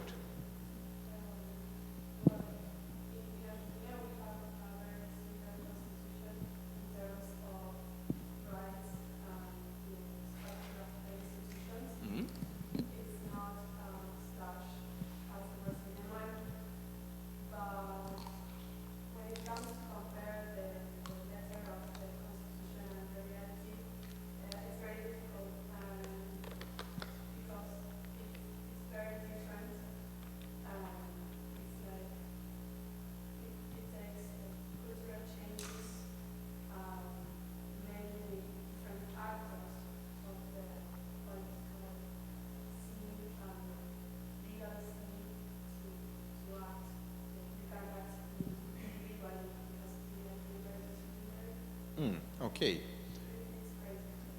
It's quite difficult. Then you have different actors that have different interests, and then the law is not so clear and so beautiful. That's an interesting, very interesting argument. Who else? Not only lawyers. How do you explain? Because we all live under a certain system of law. How do you explain to yourself? Yes, please.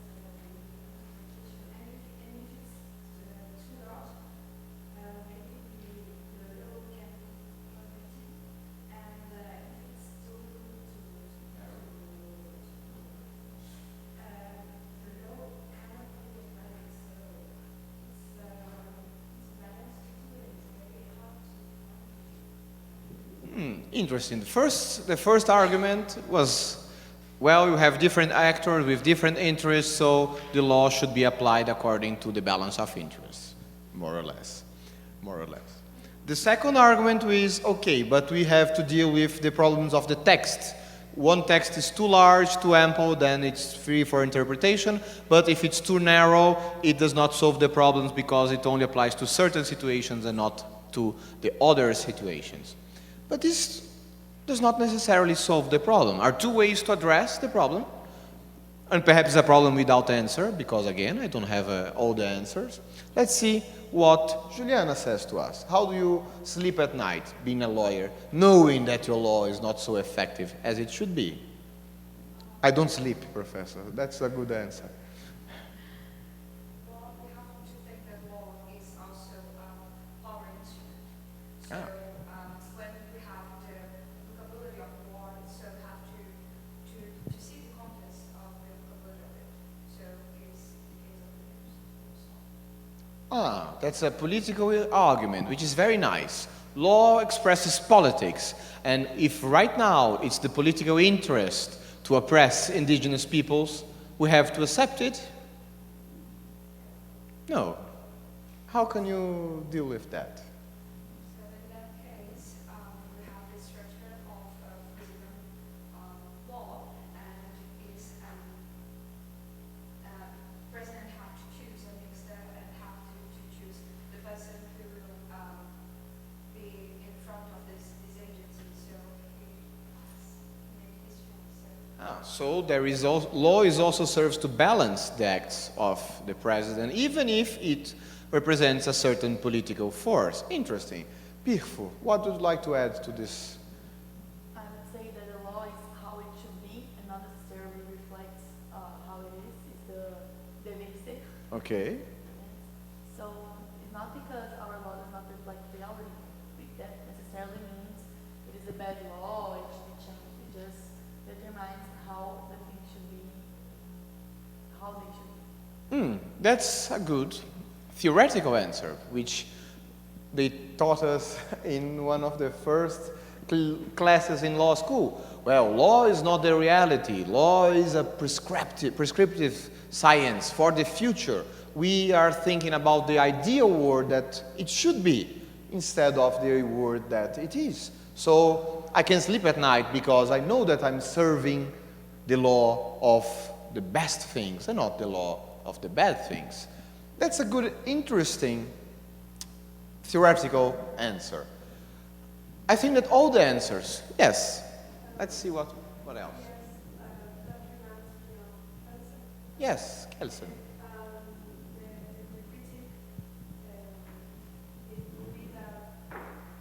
How do we know that the law is what it should be? Because maybe the majority can be wrong. Yes, the majority can be wrong. For instance, I always use this example. Vegans. Today, vegans are not the majority. They are growing in Brazil, but they are not the majority in the world. Let's imagine that in 50 years, the vegan lobby is so strong that can abolish the meat eating. That in 100 years, think about slavery. When someone would say to a Brazilian own lander, saying, okay, you have to pay you're going to pay people to work on your land, he would say, oh, no, that would be unbearable. That would be against nature, because nature is slavery. Imagine that in 100 years, the vegan lobby wins, and people would look at us, saying, what a bizarre times we had in the world. In that time, people would eat cows and lambs, and nowadays, this is inconceivable in our cultural mindset. The law will serve the vegan lobby, and the vegan lobby will slowly use the law as an instrument. And my point here, I think that all the four possibilities are theoretical possibilities that we lawyers use at night. But the law of today perhaps is the wrong law of tomorrow. Perhaps the judge of today, which is a servant of the past, the judge of today who serves the former legal order and has to apply the Constitution, he can be the tyrant of the future. He can interpret the law in a certain way that can change. Law is also resistance. Law is also changing. Law is a process. And it's a process that not only lawyers should participate, and that's the reason, that's my point to you this morning. Law is a process. This situation of Bolsonaro, there will be resistance. There will be people to protest. There will be lobby.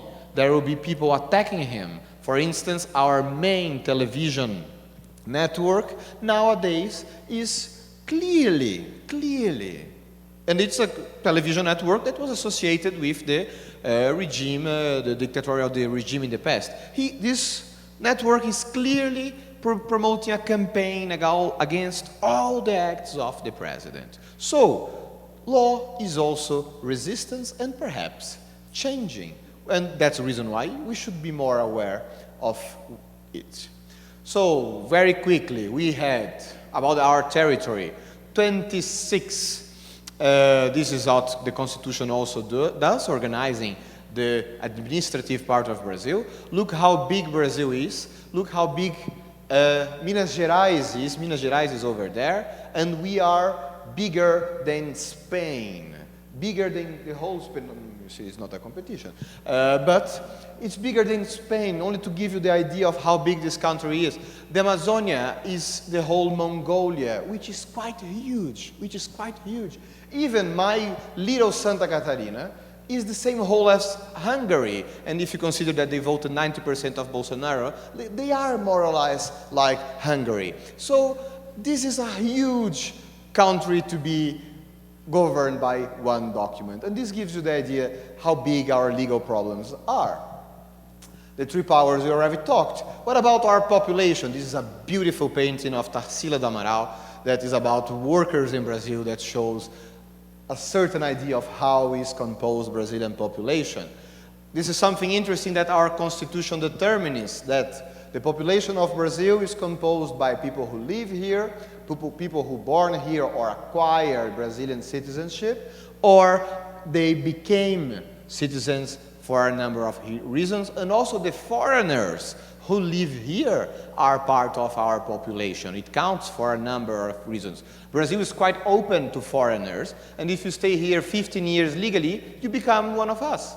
This is a right granted in our constitution.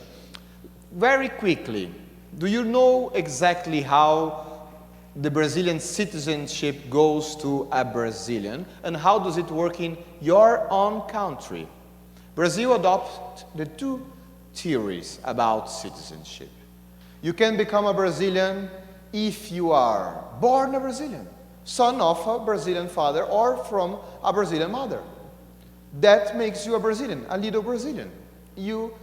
That's the Constitution that gives to us the right of citizenship. The right to citizenship gives us a number of powers. For instance, becoming president. If any Brazilian wants to become president, he should be a Brazilian by origin. But there is another way also to become a Brazilian. If any people, when during this birthday it is in Brazilian territory, it will make it a Brazilian. Brazil adopts the two theories, the jus soli, the territory, and the jus sanguinii. If you are the son, if you have the Brazilian blood of your veins, you are both. There are other countries that are more restrict, that only adopt one of the theories. And there are those bizarre situations of someone that is from a country that only admits the citizenship coming from the territory, that they are traveling in the Vatican City, and then they give birth to the children in the middle of the St. Peter Square. What would be the citizenship of these children? This is not a problem for Brazilians. I will leave you with this problem. But it's important to understand what is the logic, what is the value of this choice of Brazilian constitution. And I would like to hear a guess from you. Why Brazil accepts that the son and daughters of Brazilian citizens became Brazilians, or any person who is born in the Brazilian territory to become a Brazilian. Why do you think so? What is the logic behind this choice of the Constitution? Please. Because there's a cultural link. There is a cultural link. In what sense? Because if your mother or your father is a Brazilian, you're raised in the Brazilian culture. And if you are born in Brazil, Yes, but imagine the fact that I don't know, a couple is passing through Brazil in a trip, and then the son boards here, and then the son acquires the Brazilian nationality. What is the point of being so ample? What's the point of being so flexible? Why Brazilians are being so flexible about it? Why don't protect the Brazilian gene, if there is one? And there is no one. Yes?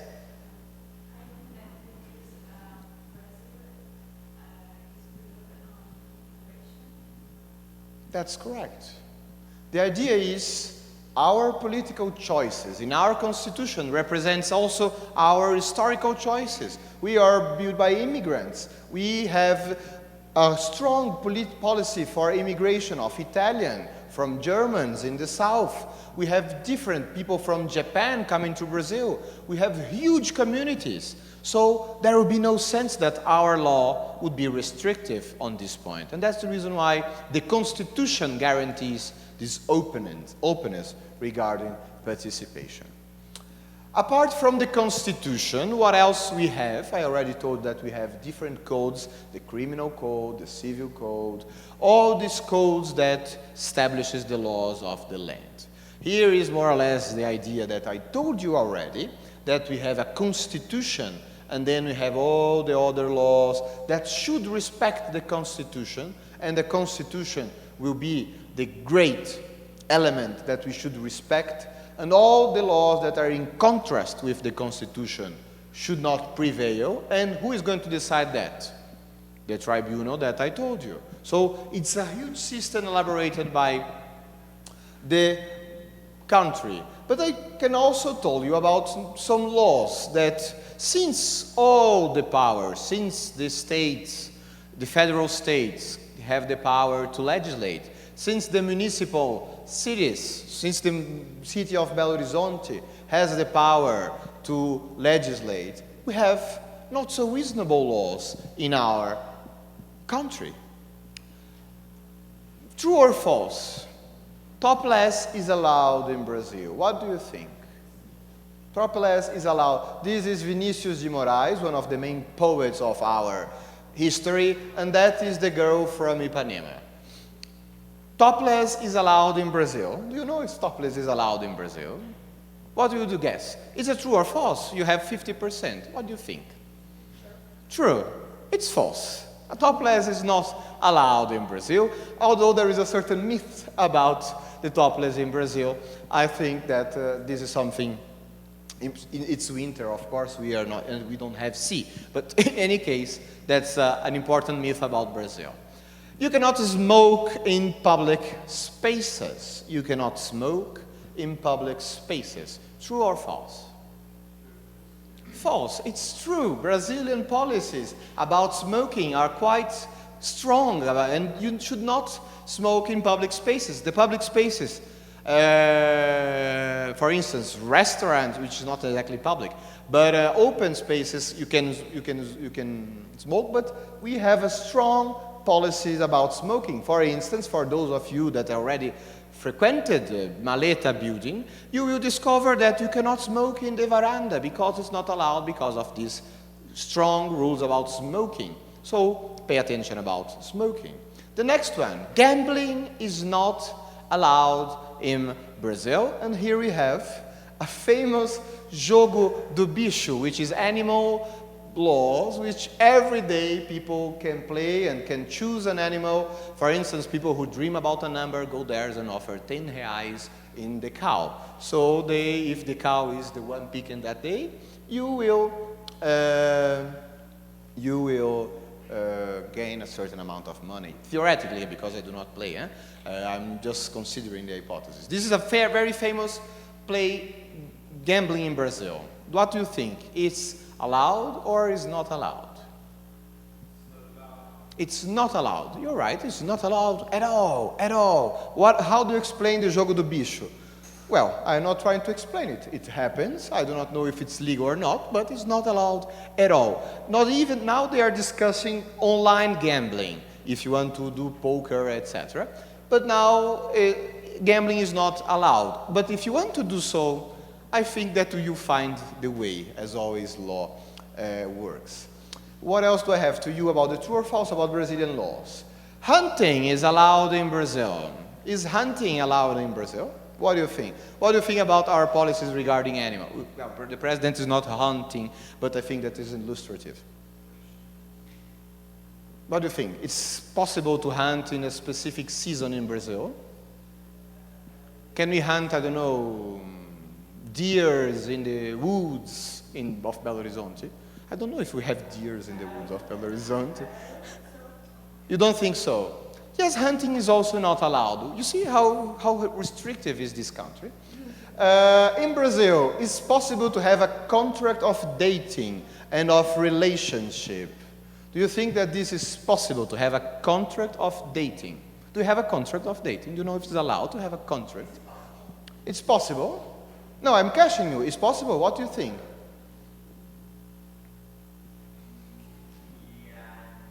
No, it's not possible. União estável is exactly the reason why we have contract of dating. Let me explain very quickly. In our family law, if you start to live with someone and if you start to sharing something with someone and you do not marriage, you are under a legal regime that everything that you gain goes half and a half. That's the main. You can choose differently. You can go to a cartório. You can go to a registry. You can go to a registry and say, I am under a regime of total separation or under a legal regime of total. But in Brazil, the normal rule, if you start to living with someone, is half-half. So if you get a promotion and buys a house, half-half, even if your own money. That's the rule of Brazil, in order to protect females that used to not work in the past, etc. But in order to avoid this law, people now starting to do contract of friendship, contract of relationship. I'm only dating with you, and these have no impacts on patrimonial issues. Brazilians are quite creative about their own laws. What else do I have to you about Brazilian laws? I have also used helmets inside premises. Do you know if it's possible to use helmets inside premises? Can I put a helmet here right now? Apparently, this is true. There is regional laws that forbid the use of helmets inside premises. So please do not use any helmet in closed spaces because you're going to violate Brazilian law.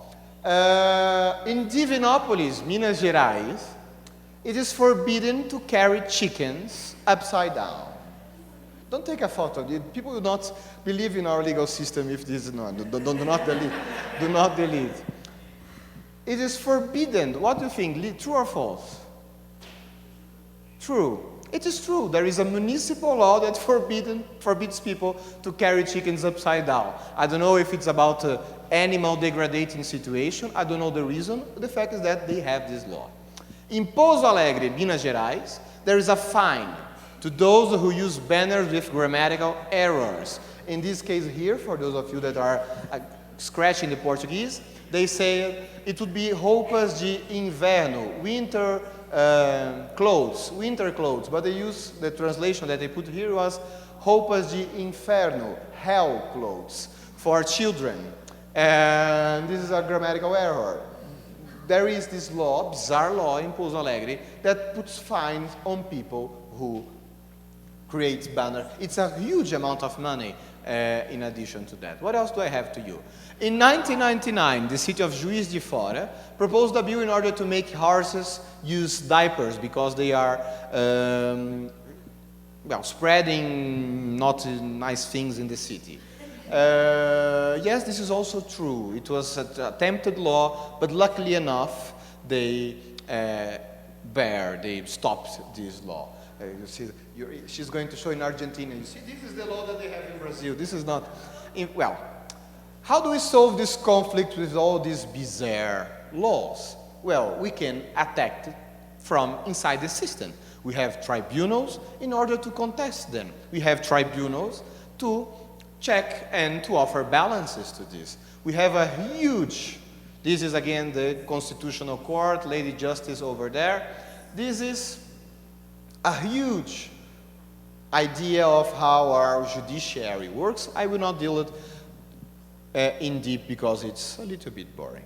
What else I can have to you? How do you solve the legal? Come back.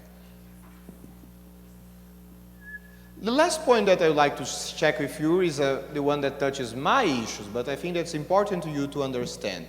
Brazil and the international legal order. We have a very open system. We have several principles, legal principles to conduct our foreign relations. We see, for instance, the idea of prevalence of human rights, the self-determination of peoples. We are all in favor of people that are under pressure should become independent. We have the principle of non-intervention. For instance, now in Venezuela, we are respecting the principle of non-intervention until now, even if there are some discussions that Brazil should intervene in order to protect the human rights. There is this strange balance of values. Equality among states, the defense of peace, a very important and empty value. Repudiation of terrorism and racism, and the granting of political asylum. These are all values that are on our constitution regarding international law. As you know, we have a long-standing diplomatic tradition. Our diplomats are very well trained. It's perhaps the most difficult public competition in Brazil. We are quite open to international system and open to different cultures. However, our legal system is not so easy. Differently from Europe, for instance, every time that a treaty comes to Brazil, it has to be accepted by our parliamentary, by our Senate and by our Congress, and it becomes a federal act. It becomes a normal federal act. That creates a huge problem that within our legal system, any kind of federal act passed by the congressman can change our international obligations. These sometimes create problems within our legal system. We do not have a European Union that imposes or harmonizes the laws of the whole continent. We have Mercosur, which is not exactly the same. We had UNASUR, that's something that you can ask to the minister tonight, which is a project of specific government, which is quite interesting to understand. But we do not have the same integration, legal integration that Europe has. We are trying to create something like that, and now perhaps Mercosur can have some steps forward. I don't know what is the perspective in Argentina, but now there is possibilities regarding the future of this integration. But our legal system is still very closed regarding what comes from abroad.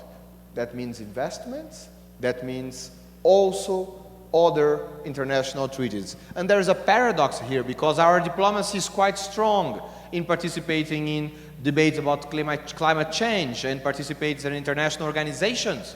But at the same time, our parliament and our national legal system is quite closed. The last point before my conclusion is about the death penalty being allowed in Brazil. I know that it's too quickly, but the time has run and I would not like to extend much more than it should, this class. The death penalty is not allowed in Brazil. Be safe during your stay here. Only one situation it is allowed in our Constitution, and it is in times of, not in times of self-defense, in times of war. During wars, if there is a formal decree, state of war, it's possible to have this kind of penalty for crimes. So, for our legal system, death penalty is not a value that we share. This is in accordance with main human rights treaties, but there is one situation in which it is allowed. I would like to have two debates with you, but I would like only to conclude giving you 4 advices for the future, and especially for your stay in Belo Horizonte. The first one, remember, there is no monopoly of good ideas. No one has the right to say what is right. You have to develop your opinion and understand the logic about your own system, and I hope you understand a little bit about the logics of our system in Brazil. Law, like it or not, is a good idea. It has many benefits to believe in law and to understand what is the reason why it should serve the future. It can protect minorities. It can fight against bad ideas. See, if law is a good idea, there is no monopoly of it. Only because I studied sometime more law does not mean that you should not have an opinion about law, as we have proven this morning in some of our discussions. It's important to have this very clear to you. The second point to you is it's important to understand the written law, but also the unwritten law. There are unwritten laws about cultural behavior, unwritten laws about how people think about a certain matter, unwritten laws about how to be a Brazilian, how the Brazilians think about the 3 words God in their constitution. Play this game of unveiling, discovering what are the unwritten laws that govern the world, and you will, in the process, discover also yourself. And the third advice that I have to you is this: improve your language skills. You don't know the opportunities of tomorrow. You don't know what is open to your career tomorrow. You really do not have any idea. And I tell you because 5 years ago I was in the middle of Italy finishing my PhD. Now I am in the middle of Brazil, and I don't know where I'm going to be in 4 or 5 months, or after at the ending of the government of Bolsonaro, after they see this video. I do not know what's the day of tomorrow. So you don't know the day of tomorrow. Improve your skills, and language skills is a good skill to improve while you are undergraduate students. And my last wish to you is enjoy Belo Horizonte. It was a pleasure to meet you all. This is my email, and I will see you tomorrow at the conference of tonight at the conference of the ambassador, where we can have a longer chat if you want. It was a pleasure to meet you all, and I wish you the best of luck in your future. Thank you very much.